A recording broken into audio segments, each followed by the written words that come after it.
First presenter in this session is, I need to put my glasses on. I printed this out so small I can't read it.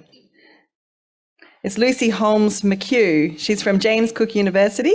Lucy is a political scientist specialising in public policy for sustainability, governance and climate change. Her PhD research seeks to understand how social systems navigate climate risk and crisis across scales, with focus on UNESCO's World Heritage System and the Great Barrier Reef.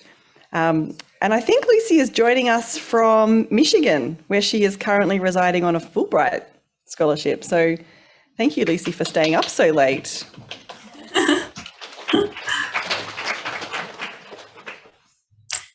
Hi, everyone. I'm Lucy. Today, I'm presenting research that I'm doing for my PhD, Shifting Climate in Conservation, Perspectives on Interventions to Protect the Great Barrier Reef. We are at a critical point in the story of climate change and coral reefs, where actions taken or not taken will have far-reaching consequences, both now and in the future.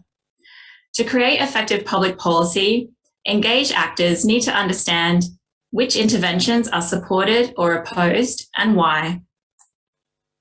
While there is a lot of activity in the reef space, little is known about how actors involved view current and potential interventions.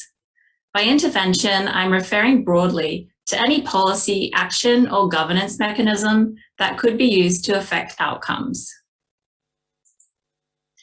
To understand the range of perspectives, we interviewed 34 participants in 2021-22 using Q method, which identifies commonalities and differences between perspectives. We used a stratified sample of participants, focusing on key actors engaged in reef issues across scales and across sectors. The size of the sample can be relatively small using this method, as long as you capture the full range of views on a subject. Participants were asked to sort 31 statements from most support to least support. Statements were selected to reflect the range of existing and proposed interventions, including different issues, policy approaches, actors, and scales of action.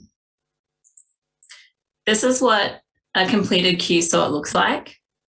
We then use statistical analysis combined with qualitative analysis to formulate the results.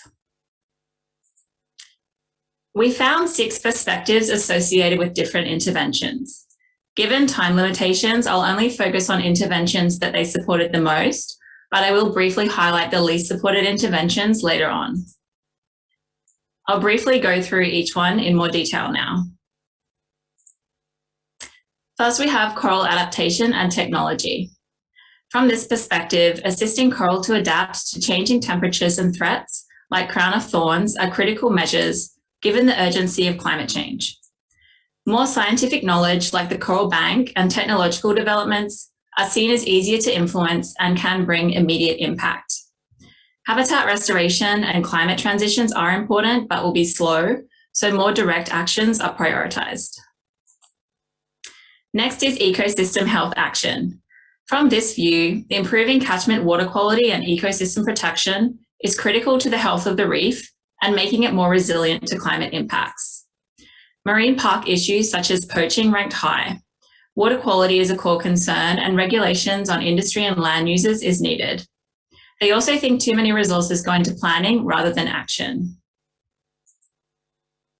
Next, we have integrated resource governance. This perspective prioritizes long-term planning and integrated approaches as a crucial component to coordinate all actions and engage stakeholders throughout the process. Forecasting and monitoring to assess the effectiveness of approaches is needed.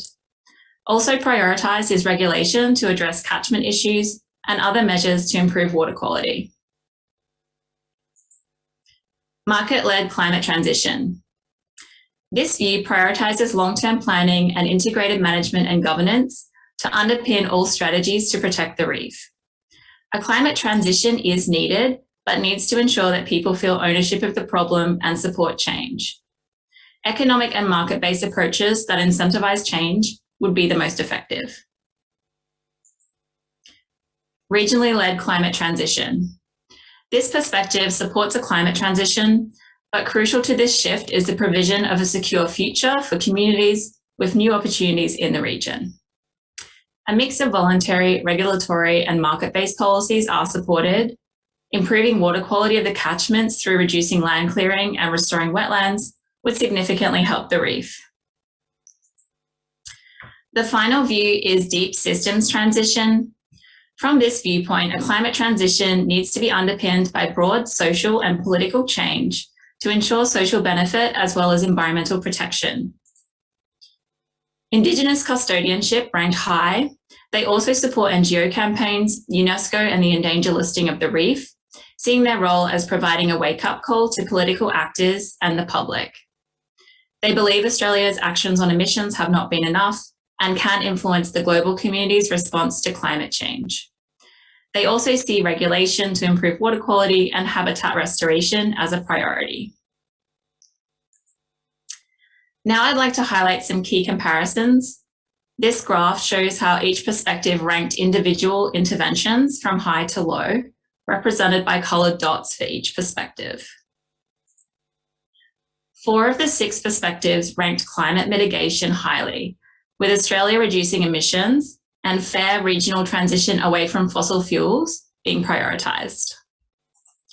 This is interesting when compared with marine park issues, which did not rank high, typically because participants believed the marine park to be well managed, and also because participants saw climate change as a threat that needed to be addressed beyond the bounds of the park.